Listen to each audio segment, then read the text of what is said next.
This South African lab may be close to a breakthrough in the fight against HIV, but its researchers have had to stop work after US President Donald Trump hit pause on foreign aid. One of our mRNA vaccines that had been tested on the rabbits has shown quite remarkable immune response. That's lab technician Nodzipo Mlotwa. After that promising result, she and her colleagues at the University of Witwatersrand in Johannesburg made 4 new versions and sent them off for preclinical tests. Those blood samples are now sitting untouched in a freezer. A trial of a separate vaccine candidate, which was about to be tested on humans, is also on ice. HIV can mutate quickly, making a vaccine difficult to create since it was first identified in 1983.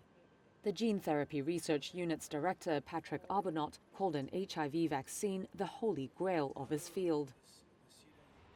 The trials are part of a wider South African-led HIV vaccine development scheme known as Brilliant.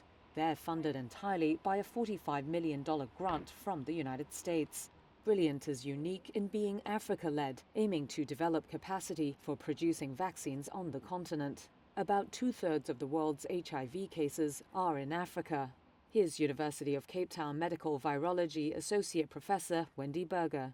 The only thing that is going to make a huge impact in preventing new HIV infections is an HIV vaccine that will provide lifelong protection to people. So the work that we're doing goes a long way towards developing an HIV vaccine for our people on our continent. Trump in January ordered a 90-day halt on all foreign aid programs to see if they align with his America First foreign policy. Separately, he's also moved to cut all funding to South Africa to oppose its land reform policy and its genocide case against US ally Israel. That's thrown the country's vaccine researchers into disarray. With some of the most groundbreaking studies coming from South Africa, they say the pause spells bad news for the world. About 40 million people across the globe are living with HIV, latest UN figures show, including more than 1 million in the US, according to the country's data.